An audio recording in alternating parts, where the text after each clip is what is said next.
നിങ്ങൾ മറ്റൊരാളുടെ മനസ്സ് വായിക്കുമോ? ഒരു നിമിഷം കൊണ്ട് നമുക്ക് മറ്റൊരാളുടെ മനസ്സ് വായിക്കാൻ കഴിയുമോ? അടുത്തുള്ളയാൾ നിങ്ങളെക്കുറിച്ച് എന്താണ് ചിന്തിക്കുന്നത്? അവരുടെ മനസ്സിൽ നിങ്ങൾക്കായി എന്ത് ചിന്തകളാണ് ഓടുന്നത്? നമുക്കത് അറിയാൻ കഴിയുമോ? ഉത്തരം അതെ എന്നാണ്. ഈ കാര്യം തികച്ചും സത്യമാണ്. ഇന്ന് ഞാൻ നിങ്ങളോട് പറയാൻ പോകുന്നത് നിങ്ങൾക്ക് ആരുടെയും മനസ്സ് വായിക്കാൻ കഴിയും, അതും വളരെ എളുപ്പത്തിൽ. എന്നാൽ ഇതിനായി നിങ്ങൾ ചില നിയമങ്ങളും ചില കാര്യങ്ങളും ശ്രദ്ധിക്കേണ്ടതുണ്ട്. മറ്റൊരാളുടെ മനസ്സിലിരിപ്പ് വായിക്കാനുള്ള കഴിവ് എല്ലാവരിലുമുണ്ട്. നിങ്ങളത് ശരിയായ രീതിയിൽ പഠിക്കുകയും പരിശീലിക്കുകയും ചെയ്താൽ മാത്രം മതി. ഇന്ന് ആചാര്യ ചാണക്യന്റെ നയങ്ങളുടെയും ബുദ്ധിയുടെയും അടിസ്ഥാനത്തിൽ നമ്മൾ ഈ കല മനസ്സിലാക്കും. ഒരിക്കൽ ചാണക്യൻ തന്റെ കുടിലിന് പുറത്തുള്ള ചെറിയ പൂന്തോട്ടത്തിൽ പോയി ഒരു റോസാപ്പൂവ് പറിച്ചുകൊണ്ടുവന്നു.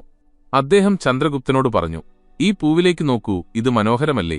ചന്ദ്രഗുപ്തൻ സമ്മതിച്ചു, പക്ഷേ അവന്റെ മനസ്സ് മറ്റെവിടെയോ ആയിരുന്നു. ചാണക്യൻ വീണ്ടും ചോദിച്ചു, "നിനക്ക് റോസാപ്പൂവിന്റെ ഗന്ധം ഇഷ്ടപ്പെട്ടോ?" ചന്ദ്രഗുപ്തൻ വേഗത്തിൽ മറുപടി പറഞ്ഞു, "അതെ ആചാര്യ, വളരെ നല്ലതാണ്." ചാണക്യൻ പതിയെ ചിരിച്ചുകൊണ്ട് പറഞ്ഞു, "യുവാവേ, നീ പൂവ് മണത്തു നോക്കിയില്ല. പിന്നെ എങ്ങനെയാണ് നിനക്ക് ഗന്ധമിഷ്ടപ്പെട്ടത്?" ചന്ദ്രഗുപ്തൻ പരിഭ്രമിച്ചുപോയി. ചാണക്യൻ തുടർന്നു, "നിന്റെ മനസ്സ് ഇവിടെയല്ല. നീ മഗധയുടെ സിംഹാസനത്തെക്കുറിച്ചാണ് ചിന്തിക്കുന്നത്. നീ ധനാനന്ദനെ പരാജയപ്പെടുത്താൻ ആഗ്രഹിക്കുന്നു, പക്ഷെ നിന്റെ പദ്ധതി പരാജയപ്പെടുമോ എന്ന് ഭയപ്പെടുന്നു." ചന്ദ്രഗുപ്തന്റെ കണ്ണുകൾ അത്ഭുതത്താൽ വിടർന്നു. അവൻ ചിന്തിച്ചു, ഇതെങ്ങനെ സാധ്യമാകും? ഞാനൊന്നും പറഞ്ഞിട്ടില്ലല്ലോ. ചാണക്യൻ ചന്ദ്രഗുപ്തനോടിരിക്കാൻ ആംഗ്യം കാട്ടിയിട്ട് പറഞ്ഞു, "മനസ്സ് വായിക്കുന്നത് ഒരു മാന്ത്രിക വിദ്യയല്ല ചന്ദ്രഗുപ്ത. ഇത് പരിശീലനത്തിലൂടെയും ശാന്തതയിലൂടെയും വരുന്ന ഒരു കലയാണ്. നിന്റെ കണ്ണുകളിൽ ഞാൻ ഒരു യോദ്ധാവിന്റെ തീ കണ്ടു. നിന്റെ മുഖത്തെ രേഖകൾ എന്നോട് പറയുന്നു, നീ ഒരു വലിയ ലക്ഷ്യത്തിനായി അസ്വസ്ഥനാണ്. നിന്റെ വിരലുകൾ വീണ്ടും വീണ്ടും പരസ്പരം കൂട്ടിമുട്ടുന്നത് നിന്റെ ഭയത്തെയും മടിയെയും സൂചിപ്പിക്കുന്നു. ഞാൻ നിന്നോട് പൂവിനെക്കുറിച്ച് ചോദിച്ചപ്പോൾ നീ ധൃതിയിൽ മറുപടി പറഞ്ഞു, കാരണം നിന്റെ മനസ്സ് മറ്റെവിടെയോ ആയിരുന്നു." ചന്ദ്രഗുപ്തൻ ചോദിച്ചു, "ആചാര്യ, അങ്ങിതെല്ലാം എങ്ങനെ അറിഞ്ഞു? ഇത് വല്ല മന്ത്രതന്ത്രങ്ങളുമാണോ?" ചാണക്യൻ ചിരിച്ചുകൊണ്ടു പറഞ്ഞു, "ഇത് മന്ത്രതന്ത്രങ്ങളല്ല, മറിച്ച് മനസ്സിന്റെ ശാന്തതയും മറ്റുള്ളവരുടെ ഭാവങ്ങൾ മനസ്സിലാക്കാനുള്ള കലയുമാണ്. ഞാൻ എന്റെ മനസ്സിനെ അത്രയേറെ ശാന്തമാക്കിയിരിക്കുന്നു, എനിക്ക് മറ്റുള്ളവരുടെ മനസ്സിലെ ചലനങ്ങളെ കേൾക്കാൻ കഴിയും." ചാണക്യൻ ചന്ദ്രഗുപ്തനോട് തന്നോടൊപ്പം ഒരു പരീക്ഷണം ചെയ്യാൻ ആവശ്യപ്പെട്ടു. അദ്ദേഹം അവനോട് ഒരു ശാന്തമായ മൂലയിൽ ഇരിക്കാൻ പറഞ്ഞു. എന്നിട്ട് പറഞ്ഞു, "ദിവസവും 2 മണിക്കൂർ നീ നിശബ്ദനായിരിക്കുക. സംസാരിക്കരുത്, ചിന്തിക്കരുത്. നിന്റെ ശ്വാസത്തിൽ മാത്രം ശ്രദ്ധിക്കുക. നിന്റെ മനസ്സ് ശാന്തമാകുമ്പോൾ നിനക്ക് മറ്റുള്ളവരുടെ മനസ്സ് വായിക്കാൻ കഴിയും." ചന്ദ്രഗുപ്തൻ ഇത് മാസങ്ങളോളം പരിശീലിച്ചു. പതിയെ പതിയെ അവൻ ആളുകളുടെ ഭാവങ്ങൾ, അവരുടെ കണ്ണുകളിലെ തിളക്കം, അവരുടെ വാക്കുകൾക്ക് പിന്നിലൊളിപ്പിച്ച ഉദ്ദേശങ്ങൾ എന്നിവ മനസ്സിലാക്കാൻ തുടങ്ങി. അപ്പോൾ ചാണക്യൻ പറഞ്ഞു, "ഇനി ഞാൻ നിനക്ക് ഒരു കഥ പറഞ്ഞുതരാം. നീ ഈ കഥ ശ്രദ്ധയോടെ കേൾക്കുക. കഥ അവസാനിച്ചാൽ മനസ്സ് വായിക്കാനുള്ള 7 വഴികൾ ഞാൻ നിനക്ക് പറഞ്ഞുതരും." കഥ. വർഷങ്ങൾക്ക് മുമ്പ് ഹിമാചലിലെ പച്ചപുതച്ച താഴ്വരകളിൽ സരയൂ നദിയുടെ തീരത്ത് ഒരു ചെറിയ ഗ്രാമമുണ്ടായിരുന്നു. അവിടെ സഹോദരീ സഹോദരന്മാരായ 2 പേർ താമസിച്ചിരുന്നു. കാഴ്ചയില്ലാത്ത മൂത്ത സഹോദരൻ രമേശും ഗ്രാമത്തിൽ ഒരു ചെറിയ പൂന്തോട്ടം പരിപാലിച്ചിരുന്ന ഇളയ സഹോദരി അനിതയും.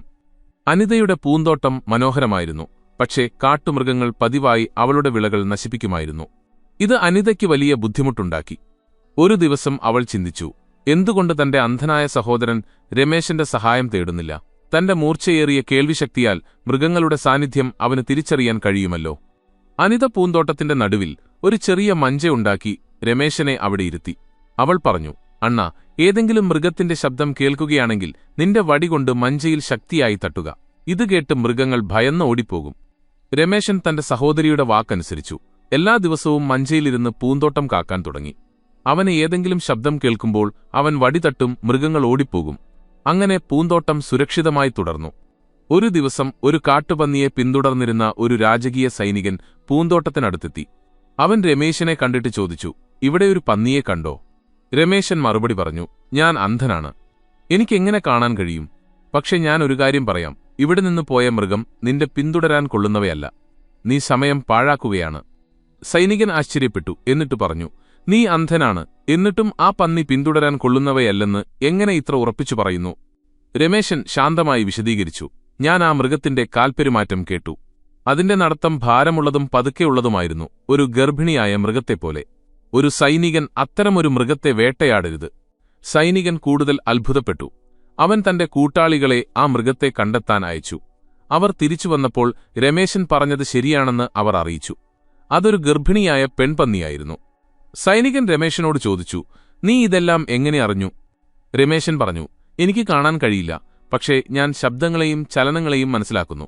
ആ മൃഗത്തിന്റെ ഭാരമേറിയ നടത്തവും മെല്ലെയുള്ള വേഗവും അത് ഗർഭിണിയാണെന്ന് എനിക്ക് മനസ്സിലാക്കി തന്നു. സൈനികൻ രമേശന്റെ ബുദ്ധിയിൽ മതിപ്പുളവാക്കി അവനോട് മറ്റൊരു ചോദ്യം ചോദിച്ചു. നീ വളരെ ബുദ്ധിമാനാണ്. എന്റെ ഭാര്യ എന്നോട് വിശ്വസ്തയാണോ അല്ലയോ എന്ന് നിനക്ക് പറയാൻ കഴിയുമോ? രമേശൻ മറുപടി പറഞ്ഞു, അത്തരമൊരു ചോദ്യം നിന്റെ മനസ്സിൽ എന്തുകൊണ്ടാണ് വന്നത്? എന്നാലും ശരി, ഞാൻ മറുപടി നൽകാം. അതിനായി ഞാൻ നിന്റെ ഭാര്യയുമായി ഒറ്റയ്ക്ക് സംസാരിക്കണം. സൈനികൻ ആദ്യം ദേഷ്യപ്പെട്ടു, പക്ഷേ പിന്നീട് സമ്മതിച്ചു. തന്റെ ഭാര്യ റാണി സാവിത്രിയെ രമേശനോടൊപ്പം ഒരു മുറിയിലേക്ക് അയച്ചു. മുറിയിൽ വെച്ച് രമേശൻ സാവിത്രിയോട് പറഞ്ഞു, എനിക്ക് നിന്നെ തൊടേണ്ടിവരും. ഇത് കേട്ടതും സാവിത്രിക്ക് ദേഷ്യം വന്നു. അവൾ രമേശനെ അടിക്കാൻ തുടങ്ങി. രമേശൻ എങ്ങനെയോ ജീവൻ രക്ഷിച്ചു സൈനികന്റെ അടുക്കൽ തിരിച്ചുപോയി.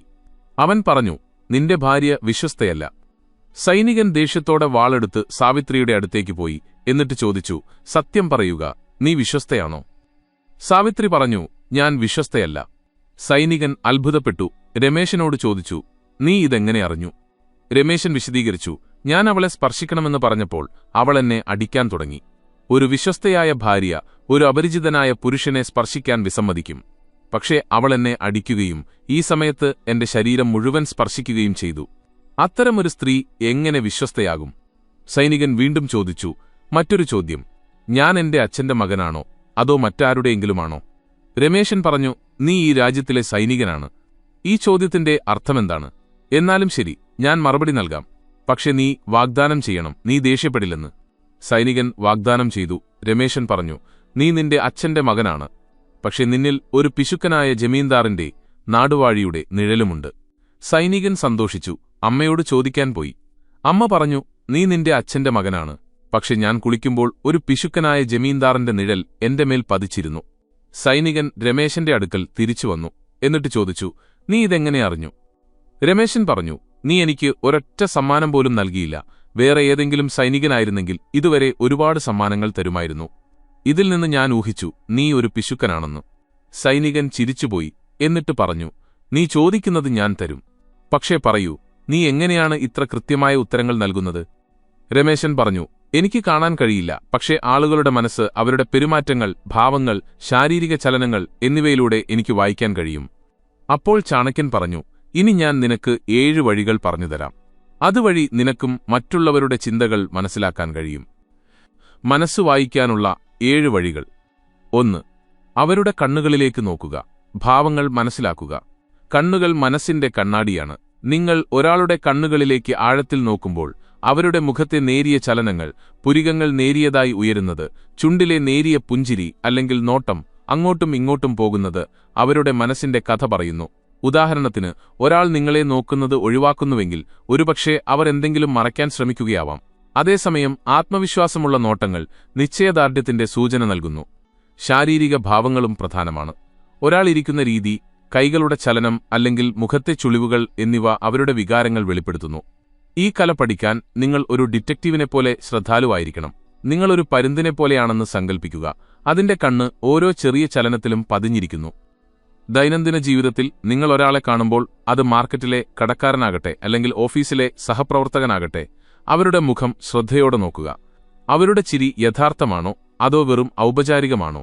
അവരുടെ കണ്ണുകളിൽ ഉത്സാഹമുണ്ടോ അതോ വിഷാദമാണോ? തുടക്കത്തിൽ ഇത് പ്രയാസകരമായി തോന്നിയേക്കാം.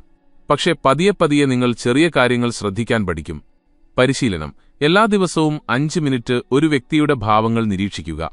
അവരുടെ കണ്ണുകൾ, മുഖം, ശരീരഭാഷ എന്നിവയിൽ ശ്രദ്ധ കേന്ദ്രീകരിക്കുക.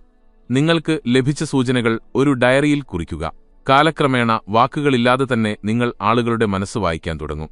ഈ പരിശീലനം നിങ്ങളെ മറ്റുള്ളവരുടെ വികാരങ്ങൾ തൽക്ഷണം മനസ്സിലാക്കുന്ന ഒരു വിദഗ്ധനാക്കി മാറ്റും. 2. സംസാരിക്കാൻ അവസരം നൽകുക. അവർ കൂടുതൽ സംസാരിക്കുമ്പോൾ മനസ്സിലാക്കാൻ എളുപ്പമാകും.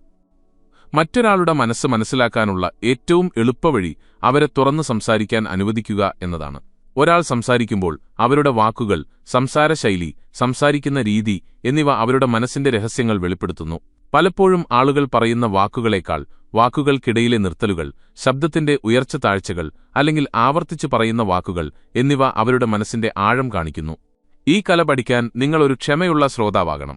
സംഭാഷണത്തിൽ തിരക്ക് കൂട്ടരുത്. മുന്നിലുള്ള വ്യക്തിയെ അവരുടെ സംസാരം പൂർത്തിയാക്കാൻ അനുവദിക്കുക. അവരുടെ വാക്കുകളിൽ ശ്രദ്ധിക്കുക, പക്ഷേ അതിനേക്കാൾ ഉപരിയായി അവർ സംസാരിക്കുന്ന രീതിയിൽ ശ്രദ്ധിക്കുക. അവർ ഇടയ്ക്കിടെ നിർത്തിയാണോ സംസാരിക്കുന്നത്? അവരുടെ ശബ്ദത്തിൽ ആത്മവിശ്വാസമുണ്ടോ അതോ മടിയുണ്ടോ? അവർ ചില വാക്കുകൾക്ക് കൂടുതൽ ഊന്നൽ നൽകുന്നുണ്ടോ? പരിശീലനം: അടുത്ത തവണ നിങ്ങൾ ഒരാളുമായി സംസാരിക്കുമ്പോൾ കുറഞ്ഞത് 5 മിനിറ്റ് അവരെ തടസ്സപ്പെടുത്താതെ സംസാരിക്കാൻ അനുവദിക്കുക. അവരുടെ വാക്കുകൾ, ശൈലി, നിർത്തലുകൾ എന്നിവയിൽ ശ്രദ്ധിക്കുക. പിന്നീട് വിശകലനം ചെയ്യുക, അവരുടെ സംസാരരീതി എന്ത് സൂചനയാണ് നൽകിയതെന്ന്. ഈ പരിശീലനം നിങ്ങളെ ഒരു മികച്ച ശ്രോതാവാക്കുകയും മറ്റുള്ളവരുടെ മനസ്സ് മനസ്സിലാക്കാൻ സഹായിക്കുകയും ചെയ്യും. 3. നിങ്ങളുടെ മനസ്സ് ശാന്തമാക്കുക. മനസ്സ് വായിക്കുന്നതിന്റെ ഏറ്റവും വലിയ വ്യവസ്ഥ നിങ്ങളുടെ സ്വന്തം മനസ്സ് ശാന്തമായിരിക്കുക എന്നതാണ്. നിങ്ങളുടെ മനസ്സ് ചിന്തകളോ ആശങ്കകളോ ഭാവനകളോ കൊണ്ട് നിറഞ്ഞിരിക്കുകയാണെങ്കിൽ മറ്റുള്ളവരുടെ മനസ്സിലെ ചലനങ്ങൾ നിങ്ങൾക്ക് കേൾക്കാൻ കഴിയില്ല. ഒരു ശാന്തമായ മനസ്സിന് മാത്രമേ മറ്റുള്ളവരുടെ വികാരങ്ങൾ ആഴത്തിൽ മനസ്സിലാക്കാൻ കഴിയൂ. ശാന്തത എന്നാൽ നിങ്ങളുടെ ചിന്തകളെ പിടിച്ചു നിർത്തുക എന്നാണർത്ഥം. നിങ്ങളുടെ ആന്തരിക ചലനങ്ങൾ തടയുക. നിങ്ങൾ ഭൂതകാലത്തിൽ മുഴുകുകയോ ഭാവിയെക്കുറിച്ച് ചിന്തിക്കുകയോ ചെയ്യാത്തൊരവസ്ഥയാണിത്. നിങ്ങളിപ്പോൾ ഈ നിമിഷത്തിൽ മാത്രമാണ്. നിങ്ങളുടെ മനസ്സ് ഒരു ശാന്തമായ തടാകം പോലെ സ്ഥിരമാണ്. ഈ അവസ്ഥയിൽ മറ്റുള്ളവരുടെ ഊർജ്ജവും വികാരങ്ങളും നിങ്ങൾക്ക് വ്യക്തമായി അനുഭവിക്കാൻ കഴിയും. ഈ ശാന്തത നേടാൻ ധ്യാനം, മെഡിറ്റേഷനാണ് ഏറ്റവും ഫലപ്രദമായ മാർഗം. ദിവസവും 10 മുതൽ 15 മിനിറ്റ് വരെ ഒരു ശാന്തമായ മൂലയിലിരിക്കുക. നിങ്ങളുടെ ശ്വാസത്തിൽ ശ്രദ്ധ കേന്ദ്രീകരിക്കുക. ചിന്തകൾ വരുമ്പോൾ അതിൽ കുടുങ്ങിപ്പോകരുത്. മേഘങ്ങൾ പോലെ അവ ഒഴുകിപ്പോകാൻ അനുവദിക്കുക. തുടക്കത്തിൽ നിങ്ങളുടെ മനസ്സ് അലയും, പക്ഷേ പതിയെ പതിയെ ഇത് ശാന്തമാകും. പരിശീലനം: ദിവസത്തിൽ ഒരു സമയം തിരഞ്ഞെടുക്കുക. അപ്പോൾ നിങ്ങൾ പൂർണ്ണമായും നിശബ്ദരായിരിക്കുക. സംസാരിക്കരുത്, ചിന്തിക്കരുത്. നിങ്ങളുടെ ശ്വാസം മാത്രം ശ്രദ്ധിക്കുക. ഈ പരിശീലനം നിങ്ങളുടെ മനസ്സിനെ ശാന്തമാക്കുകയും മറ്റുള്ളവരുടെ മനസ്സ് വായിക്കാനുള്ള നിങ്ങളുടെ ശേഷി വർദ്ധിപ്പിക്കുകയും ചെയ്യും. 4. ശാരീരിക ഭാഷ വിശകലനം ചെയ്യുക. ശാരീരിക ഭാഷ മനസ്സിന്റെ തുറന്ന കത്താണ്. ഒരാളിരിക്കുന്ന രീതി, കൈകളുടെ ചലനം, ശരീരത്തിന്റെ പോസ്ചർ എന്നിവ അവരുടെ മാനസികാവസ്ഥയെ സൂചിപ്പിക്കുന്നു. ഉദാഹരണത്തിന്, ഒരാൾ സംസാരിക്കുമ്പോൾ കൈകൾ കെട്ടിപ്പിടിച്ചിരിക്കുകയാണെങ്കിൽ അവർ പ്രതിരോധത്തിലായിരിക്കാം.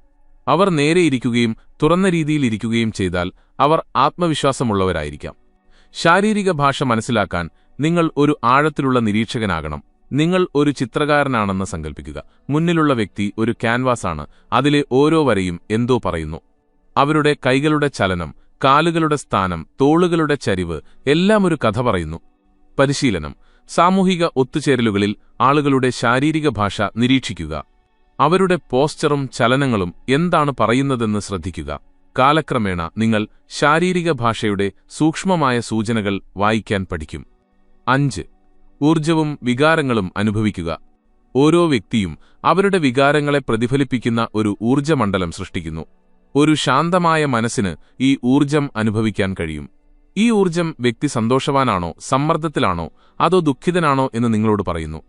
ഈ ഊർജ്ജം അനുഭവിക്കാൻ നിങ്ങൾ നിങ്ങളുടെ സഹജാവബോധം ഉണർത്തണം. എന്തോ ശരിയാണോ അല്ലയോ എന്ന് നിങ്ങളോട് പറയുന്ന ഒരുതരം തോന്നലാണിത്. ഉദാഹരണത്തിന്, നിങ്ങൾ ഒരാളെ കണ്ടുമുട്ടുന്നു, അവർ ചിരിക്കുന്നു, പക്ഷേ എന്തോ കുഴപ്പമുണ്ടെന്ന് നിങ്ങൾക്ക് തോന്നുന്നു. ഇതാണ് നിങ്ങളുടെ സഹജാവബോധത്തിന്റെ ശബ്ദം. അത് അവരുടെ ഊർജ്ജം വായിക്കുകയാണ്. ഒരിക്കൽ ഞാനൊരു പാർട്ടിയിൽ പോയി. അവിടെ ഒരാൾ ഒരുപാട് ചിരിക്കുകയും സംസാരിക്കുകയും ചെയ്യുന്നുണ്ടായിരുന്നു. പക്ഷേ ഞാൻ അവനുമായി സംസാരിച്ചപ്പോൾ അവന്റെ ഊർജ്ജത്തിൽ ഒരു ശൂന്യത എനിക്ക് അനുഭവപ്പെട്ടു. ഞാൻ അവനുമായി ആഴത്തിൽ സംസാരിച്ചു. അപ്പോൾ അവൻ തന്റെ കരിയറിലെ പരാജയങ്ങളുമായി മല്ലിടുകയാണെന്ന് എന്നോട് പറഞ്ഞു. പരിശീലനം: അടുത്തുള്ള ഒരാളോടൊപ്പം ഇരിക്കുക. അവരുടെ ഊർജ്ജം അനുഭവിക്കാൻ ശ്രമിക്കുക. അവരുടെ ഊർജ്ജം പോസിറ്റീവാണോ അതോ ഭാരമുള്ളതാണോ? നിങ്ങളുടെ സഹജാവബോധത്തിൽ വിശ്വസിക്കുക. ഈ പരിശീലനം മറ്റുള്ളവരുടെ വികാരങ്ങൾ മനസ്സിലാക്കുന്നതിൽ നിങ്ങളെ വിദഗ്ധനാക്കും. 6. ചോദ്യങ്ങൾ ചോദിച്ച് ആഴത്തിലേക്ക് പോകുക. ശരിയായ ചോദ്യങ്ങൾ ചോദിക്കുന്നത് മനസ്സ് വായിക്കുന്നതിനുള്ള ശക്തമായ ആയുധമാണ്. ചോദ്യങ്ങൾ വ്യക്തിയെ തുറന്ന് സംസാരിക്കാൻ പ്രേരിപ്പിക്കുന്നു. അവരുടെ മനസ്സിന്റെ ആഴം വെളിപ്പെടുത്തുന്നു. ചോദ്യങ്ങൾ ചോദിക്കുമ്പോൾ തുറന്നതും വിധി പറയാത്തതുമായ ചോദ്യങ്ങൾ തിരഞ്ഞെടുക്കുക. ഉദാഹരണത്തിന്, നിങ്ങൾ ഇതിനെക്കുറിച്ച് എന്താണ് ചിന്തിക്കുന്നത്? അല്ലെങ്കിൽ ഇത് നിങ്ങൾക്കെങ്ങനെ തോന്നുന്നു? അവരുടെ മറുപടികളിൽ ഒളിഞ്ഞിരിക്കുന്ന സൂചനകളിൽ ശ്രദ്ധിക്കുക. ഒരാൾ ചോദ്യത്തിന് മറുപടി നൽകുന്നത് ഒഴിവാക്കുകയാണെങ്കിൽ ഒരുപക്ഷേ അവർ എന്തെങ്കിലും മറയ്ക്കാൻ ശ്രമിക്കുകയാവാം. ഉദാഹരണത്തിന്, ഞാൻ ഒരിക്കൽ എന്റെ സുഹൃത്തിനോട് ചോദിച്ചു, നിന്റെ പുതിയ പ്രോജക്റ്റ് എങ്ങനെ പോകുന്നു? അവൻ പതിയെ പറഞ്ഞു, കുഴപ്പമില്ല. പക്ഷേ ഞാൻ കൂടുതൽ ആഴത്തിൽ ചോദിച്ചു, എന്തെങ്കിലും വെല്ലുവിളിയുണ്ടോ? അപ്പോഴാണ് സമയം കിട്ടുന്നില്ലെന്ന് അവൻ പറഞ്ഞത്. പരിശീലനം: ഒരാളുമായി സംസാരിക്കുമ്പോൾ ഒരു തുറന്ന ചോദ്യം ചോദിക്കുക, അവരുടെ മറുപടിക്ക് പിന്നിലെ വികാരം മനസ്സിലാക്കാൻ ശ്രമിക്കുക. ഈ പരിശീലനം നിങ്ങളെ അവരുടെ മനസ്സിന്റെ ആഴം വരെ എത്തിക്കും. 7. നിരന്തരമായ പരിശീലനവും ക്ഷമയും നിലനിർത്തുക. മനസ്സ് വായിക്കാനുള്ള കല ഒറ്റ ദിവസം കൊണ്ട് വരുന്നതല്ല. ഇത് നിരന്തരമായ പരിശീലനത്തിന്റെയും ക്ഷമയുടെയും ഫലമാണ്. ഈ കല പഠിക്കാൻ നിങ്ങൾ എല്ലാ ദിവസവും ചെറിയ ചെറിയ ചുവടുകൾ എടുക്കേണ്ടതുണ്ട്. എല്ലാ ദിവസവും ആളുകളുടെ ഭാവങ്ങൾ, അവരുടെ ഊർജ്ജം, അവരുടെ സംസാരം എന്നിവയിൽ ശ്രദ്ധ കേന്ദ്രീകരിക്കുക. നിങ്ങളുടെ പുരോഗതി രേഖപ്പെടുത്തുക. ഒരാളുടെ വികാരം നിങ്ങൾക്ക് തെറ്റി മനസ്സിലായാൽ നിങ്ങൾക്കെവിടെയാണ് തെറ്റുപറ്റിയതെന്ന് വിശകലനം ചെയ്യുക. ഉദാഹരണത്തിന്, തുടക്കത്തിൽ ഞാൻ പലപ്പോഴും ആളുകളുടെ ഭാവങ്ങൾ തെറ്റി മനസ്സിലാക്കി. പക്ഷേ ഓരോ തെറ്റിൽ നിന്നും ഞാൻ പഠിച്ചു. ഇപ്പോൾ എനിക്ക് ചെറിയ കാര്യങ്ങൾ പോലും എളുപ്പത്തിൽ തിരിച്ചറിയാൻ കഴിയും.